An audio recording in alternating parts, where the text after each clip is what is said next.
Hello everyone. तो दोस्तों हम पार्ट 1 में पढ़े थे चैप्टर 6 जो क्लास 10 का था, जनन के बारे में। पार्ट 1 था, ये पार्ट 2 है।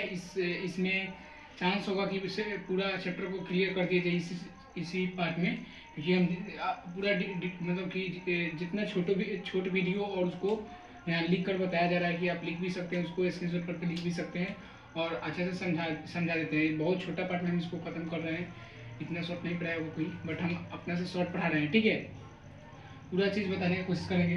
चैप्टर 6 है, हम लैंगिक जन के गुण उस समय अलैंगिक के बारे में बता दिए थे, फूल के बारे में थोड़ा बताए थे। लैंगिक जन के गुण के बारे में बताना था। देखिए, लैंगिक जन में शुक्राणु भाग नहीं लेता है, शुक्राणु भाग लेता है। अलैंगिक में क्या था, सेम उल्टा इसमें देखा। अलैंगिक में था शुक्राणु भाग नहीं लेता है, बट इसमें क्या होता है, लेता है। उसमें तो एकल जीव से नए जीव का निर्माण हो जाता है, मतलब एक जीव भाग लेते हैं, उसी से नया जीव बन जाता है। बट इसमें क्या होता है, निषेचन होता है, इसलिए यह क्या है, इसमें शुक्राणु भाग लेता है। अंडाणु भी क्या होता है, इसमें भाग लेते हैं। ठीक है, और उसके बाद निषेचन होता है। लैंगिक जन में क्या होता है, निषेचन भी होता है।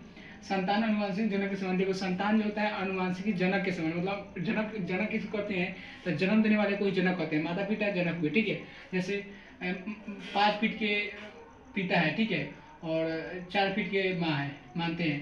तो जो बच्चा जन्म लेगा, अगर मानते हैं या 4 फीट का बच्चा हुआ, 4 फीट का, तो इसके किसके गुण मिल रहा है, माँ का गुण मिल रहा है, क्योंकि 4 फीट भी है, 4 फीट, इसलिए यह किसके समान होता है, जनक के समान होता है। इसमें युग्मक का निर्माण होता है। युग्मक क्या होता है, इसको आगे पढ़ेंगे।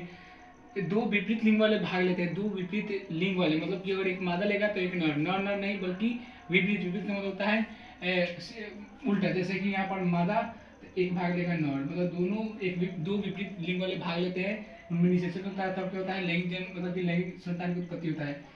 अब देखिए, युग्मक पढ़िए। जनन कोशिका है, कोशिका विभाजन निर्माण के फलस्वरूप। देखिए, युग्मक जो है यह एक प्रकार का जनन कोशिका है। युग्मक क्या है, एक प्रकार का जनन कोशिका है जो कोशिका विभाजन के फलस्वरूप बनता है। कोशिका विभाजन के फलस्वरूप किसका निर्माण होता है, कोशिका युग्मक का निर्माण होता है।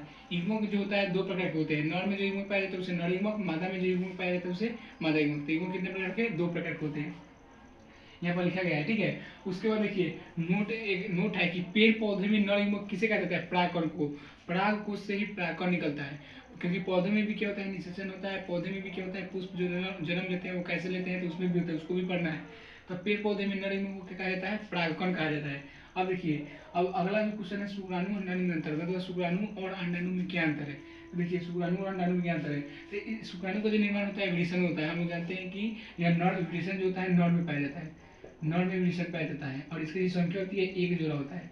एक जोड़ा का मतलब होता है दो, इसकी जो संख्या होती है नर में कितना होता है, दो होता है। दो मतलब दो विभीषण पाए जाते हैं, जो दोनों जगह के बीच मासल की संरचना में रहती है। अंडाणु का निर्माण जो होता है अंडाशय में होता है, यह किसमें, स्त्रियों में पाया जाता है अंडाणु। ठीक है, इसका जो निर्माण होता है कहाँ होता है, अंडाशय में होता है। अंडाशय से ही क्या निकलता है, अंडाणु निकलता है, और वह जाके कहाँ पर, फैलोपियन नलिका, जिसको इसको आगे पढ़ेंगे उसमें रहता है। इसको बनने में, शुक्राणु को बनने में बहुत कम समय लगता है, मतलब मिनटों में घंटों में तैयार हो जाता है शुक्राणु। ठीक है, अंडाणु जो होता है शुक्राणु की अपेक्षा इसको ज़्यादा समय लगता है। इसको लगभग 28 दिन का समय लग जाता है इसको बनने में, मतलब कि महीने महीने मतलब 28 दिन का समय लगता है। इसका आकार जो होता है छोटा होता है, इसका जो आकार होता है क्या होता है, छोटा होता है। देखिए, छोटा जैसे हुआ ना, ये शुक्राणु ऐसे मान लेते हैं, इसमें जो आकार होता है छोटा आकार का होता है, मतलब ये छोटा आकार का होता है। यह चलनशील होता है, शुक्राणु जो होता है चलनशील होता है, लेकिन ये अंडाणु क्या हुआ, यह स्थिर रहता है, यह एक ही जगह पर रहता है। काम कौन करता है, शुक्राणु, तो इसलिए यह चलनशील हुआ, ये क्या हुआ, स्थिर हुआ। देखिए, अब संलयन किसे कहते हैं, तो नर और मादा के मिलने की क्रिया संलयन कहलाती है। नर और जब मादा मिलते हैं तो उसी क्रिया क्या कहलाता है, संलयन कहलाता है। उसके बाद जो क्वेश्चन आता है, इसको देखिए, नर और मादा मिलने की क्रिया को संलयन कहते हैं। ठीक है, इसको आप स्क्रीनशॉट।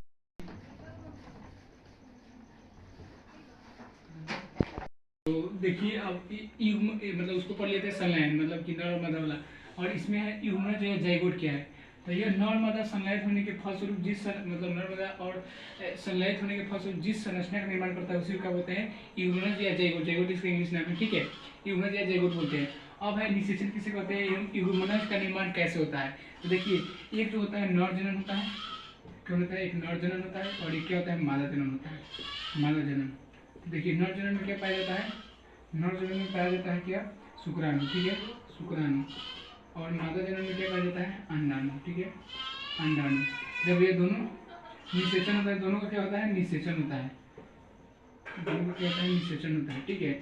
और इसके बाद इसका निर्माण किसका हो जाता है, इगुनस का निर्माण हो जाता है, इगुनस, इगुनस। यही इगुनस का निर्माण कैसे होता है, तो नर युग्मक एवं मादा युग्मक के संलयन निषेचन कहलाता है, नर और मादा का संलयन क्या कहलाता है, निषेचन कहलाता है।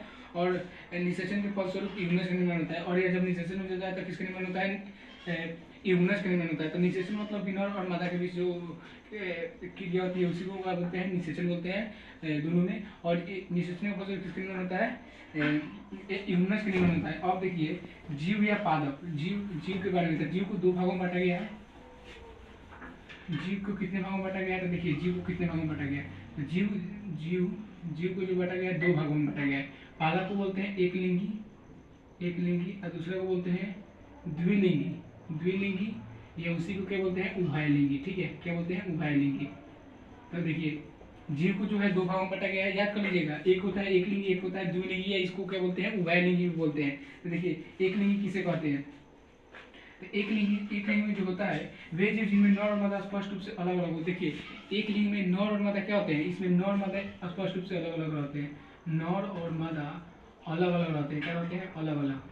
देख लीजिएगा नर और मादा स्पष्ट रूप से अलग अलग रहते हैं। जैसे में देख लीजिए, जैसे में मनुष्य हो गया, बंदर बोलते हैं, बंदर हो गया, कुत्ता हो गया और पपीता। ये सब क्या है, इसमें नर और मादा अलग अलग होते हैं। कुत्ता है तो चुतिया हो जाएगा, बंदर है तो बंदरिया हो जाएगा। मनुष्य में नर और मादा अलग होते हैं, इसलिए इसमें एक लिंग में क्या होता है, दोनों अलग अलग होते हैं। लेकिन द्विलिंगी में क्या होता है, इसको उभयलिंगी भी बोलते हैं। तो जिन जीवों में नर और मादा लिंग एक साथ उपस्थित होते, जिन जीवों में नर और मादा एक साथ उपस्थित रहते हैं उसे क्या बोलते हैं, उभयलिंगी बोलते हैं। नर और मादा क्या होते हैं, एक साथ, इसमें नर मादा एक साथ उपस्थित रहते हैं, इसे क्या बोलते हैं, इसको बोलते हैं द्विलिंगी या उभयलिंगी बोलते हैं, ठीक है। जैसे में केचुआ हो गया, जैसे में क्या हो जाएगा, केचुआ का नाम सुना होगा सब। उसके बाद हो जाएगा सरसों, उसके बाद गुड़हल और एक कृमि का नाम होगा, जैसे पेट में पड़े क्या हो जाता है, जोक हो जाता था। जोक तो उसका दवाई आता था, दवाई खाते थे तो वो मलाशय द्वारा मतलब मल द्वारा बाहर निकल जाता था लैट्रिन के माध्यम से। तो कृमि जो था पेट में जोक हो जाता था उसी को बोलते थे, ठीक है।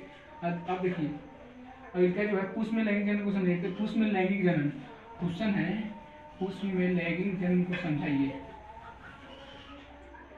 क्वेश्चन है पुष्प में लैंगिक जनन को समझाइए। तो देखिए पुष्प में लैंगिक जनन कैसे होता है, पुष्प में लैंगिक जनन को समझाइए। मतलब कि इसमें राइटिंग थोड़ा खराब आता है क्योंकि ध्यान भी करते हैं, जल्दी लिखना पड़ता है और समझाना नहीं पड़ता है, इसी कारण।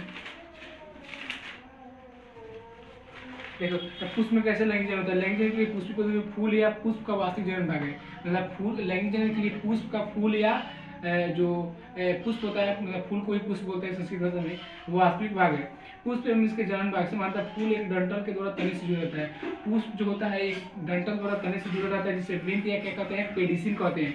इसको लिखना होगा, आप लिखिए, हम बोल रहे हैं वृंत या क्या कहते हैं, पेडिसिल कहते हैं। वृंत के सिरे पर स्थित फूला हुआ तथा चपटा भाग पुष्पासन या थैलेमस कहलाता है। चपटा हुआ जो भाग होता है वो पुष्प कहलाते हैं, पुष्पासन या थैलेमस कहलाता है। पुष्प के विभिन्न पुष्पीय भाग पुष्पासन के ऊपर एक निश्चित प्रकार के चक्र में व्यवस्थित रहता है, ठीक है।